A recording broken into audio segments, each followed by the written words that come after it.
असंगठित कामगार एवं कर्मचारी कांग्रेस केकेसी राष्ट्रीय सम्मेलन 22 मार्च 2025 को इंदिरा गांधी भवन में किया गया, जिसमें तमाम नेशनल नेता शामिल रहे।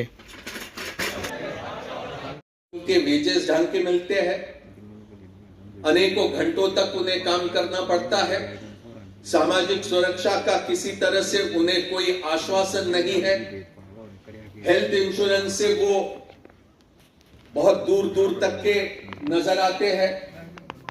और ऐसी स्थिति में मैं समझता हूं कि हमारा दायित्व है कांग्रेस पार्टी का एक सदस्य होने के नाते, और कामगार कांग्रेस का विशेष रूप से यह दायित्व है कि असंगठित क्षेत्रों में काम करने वाले श्रमिकों के लिए, मजदूरों के लिए जो तमाम कानून और अधिनियम बने हैं वो उसे ठीक से पढ़ा जाए, समझा जाए और उस पर हम हमारे श्रमिकों के बीच जागृति पैदा करने का काम करें, ताकि कानून में क्या प्रावधान है और उसका लाभ हम किस तरह से ले सकते हैं, उस दिशा में प्रयास होना चाहिए।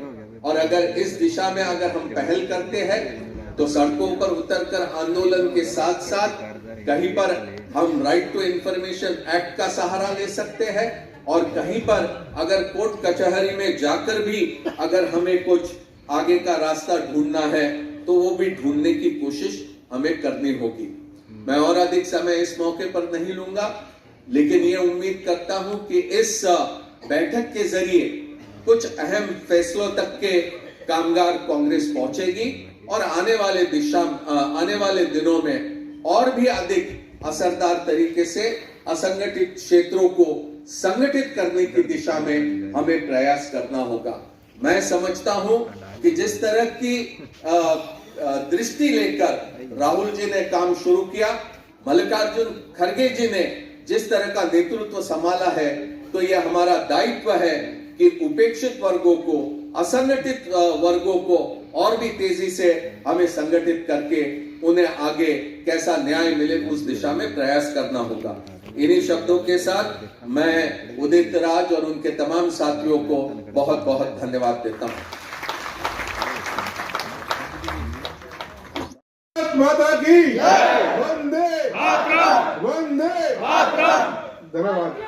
एक शब्द बोले ना, भारतीय जनता पार्टी एक शब्द बोली, और अभी ये रिपोर्ट आ रही है कि दिल्ली के फायर ब्रिगेड के अधिकारी ने कहा है कि कोई नोट वोट नहीं जले।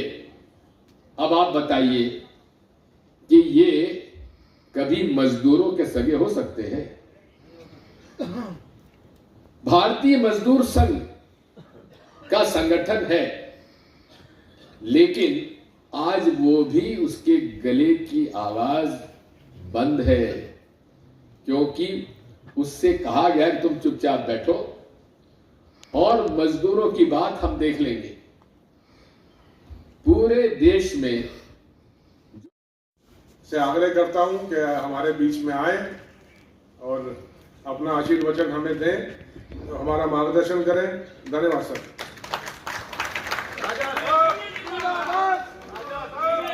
ओए बस बस बस, ये मजदूरों का संगठन है यार, दिव्य सिंह क्या करेगा यार। परम सम्मानीय उदित राज जी,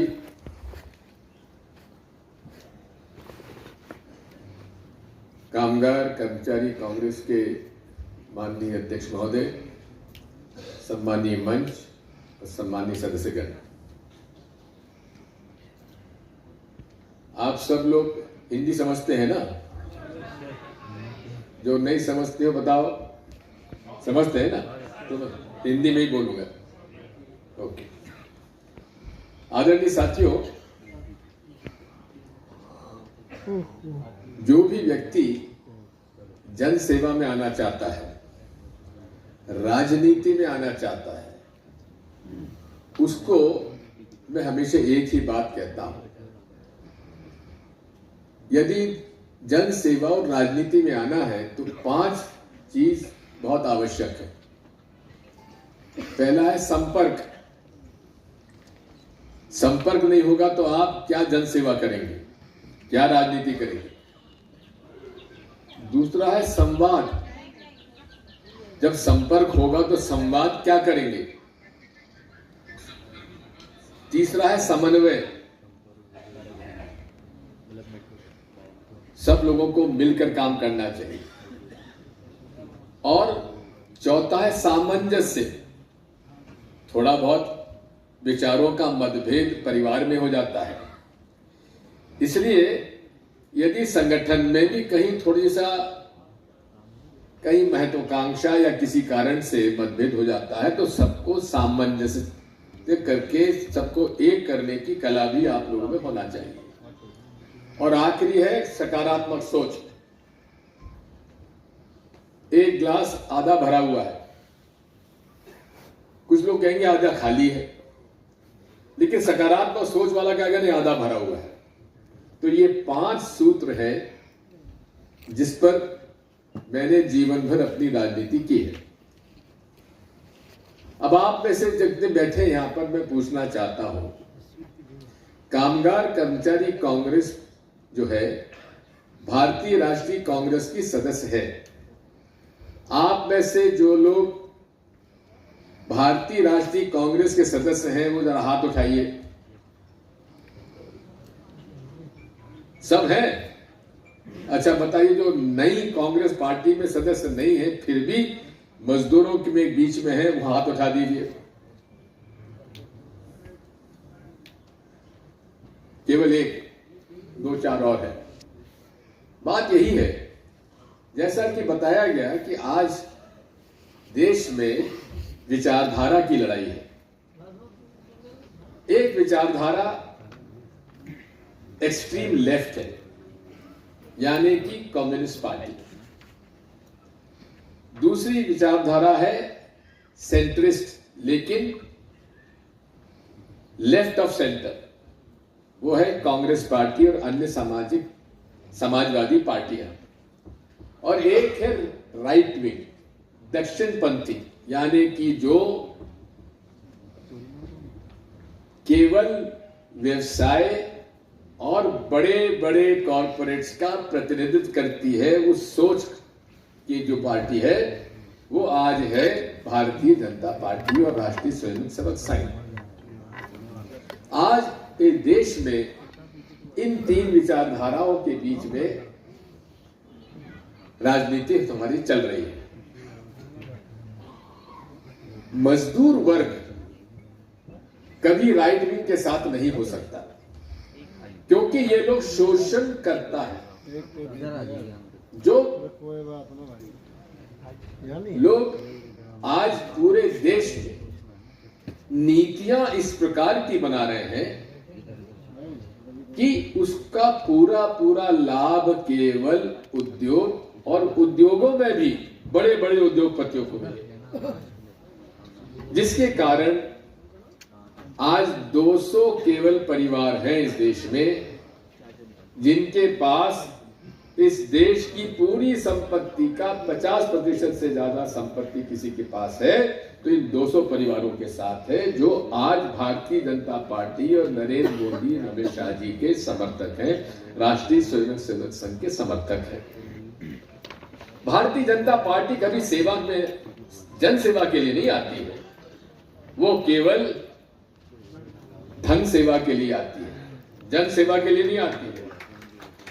और धन सेवा का स्वरूप आपने देख लिया, कोई भी धार्मिक आयोजन बिना चंदे के नहीं होता। कोई भी भारतीय जनता पार्टी का नेता बिना लेन देन की बात नहीं करता। आज भारतीय जनता पार्टी मूल रूप से व्यावसायिक पार्टी बन चुकी है और वो इस पूरे देश की अर्थव्यवस्था भी और अधिकारी कर्मचारियों को भी वो प्रभावित कर रही है। नरेंद्र मोदी जी हमेशा कहते थे ना मैं खाऊंगा ना खाने दूंगा, लेकिन 11 साल में एक बात साफ हुई, उनका मतलब था खूब खाओ और खूब खिलाओ, और अधिकारी कर्मचारी तुम खाओगे और हमको खिलाओगे तो तुम्हारा कोई बिगड़ नहीं सकता। अब आज आप देखिए, दिल्ली में एक हाईकोर्ट जज के घर में आग लगी, और उस आग में जब फायर ब्रिगेड आग बुझाने के लिए आया तो एक कमरे में इतने नोट मिले कि उनकी गिनती नहीं हो सकी, और उसमें आज तक धन्यवाद करता हूं कि उन्होंने अपना कीमती समय निकाला और हमारे बीच अपनी बात रखी। धन्यवाद dedicated to sir. ensuring the social and economic security of approximately 45 crore unorganized workers across the country, while also connecting them with the party. The official KKC website www.kkcindia.co.in offers the following key sections. Home. The main page provides access to various sections of the website. About us. This के ऊपर नहीं मिल रहा है। उन लोगों को जो अधिकार कानूनन मिलने चाहिए उन लोगों को नहीं मिल रहे। दुख की बात यह है कि और जो दूसरे भी हमारे इस तरीके से जो अलग अलग सेगमेंट्स हैं, जैसे गिग वर्कर्स हैं, हमारे राजस्थान सरकार ने उसका एक्ट लेकर के आए, तो क्यों नहीं भारत सरकार और दूसरी राज्य सरकारें भी इस तरीके से हमारे गिग वर्कर्स जो जोमैटो है, ब्लिंकिट है, अमेजॉन है, वहां पर उन लोगों के लिए जो काम करते हैं और पूरे के पूरे देश के अंदर एक बड़ी तादाद में है, उनकी कोई सुरक्षा नहीं, उनकी कोई सामाजिक सुरक्षा नहीं, उनका कोई कानून नहीं है जो कि उनको ध्यान रखता है। तो ये सब लोगों के लिए इनकी आवाज आपको बनना पड़ेगा और ये बहुत बड़ा काम है।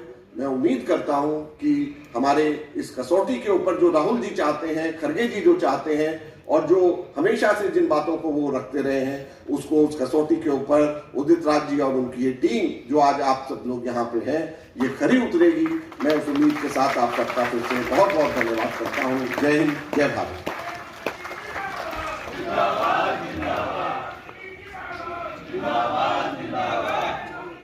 In unorganized sector, there are 93%. Of course, what we envisaged couldn't accomplish. ये क्षेत्र बहुत वाइड है, वेरी वाइड, और जब से कम्युनलिज्म फ्लेयर अप हुआ है तब से जो बेसिक इशूज हैं, मुद्दे हैं, वो बहुत नेग्लेक्टेड हो गए हैं। और जितने वेलफेयर स्कीम या वर्कर्स के लिए, एम्प्लॉयज के लिए किया वो कांग्रेस ने चाहिए, right from starting that building and construction welfare board, domestic helpers, right to universal education and social security, vendors act. So जितने safeguards unorganized workers या workers के लिए, वो सब कांग्रेस के टाइम पे and they all are getting diluted. उसके ऊपर हम लोग को चर्चा करना पड़ेगा। फिलहाल हमें मार्गदर्शन लेना है इनॉग्रेशन का, छोटा सा एक शॉर्ट, और श्री अजय माकन जी जब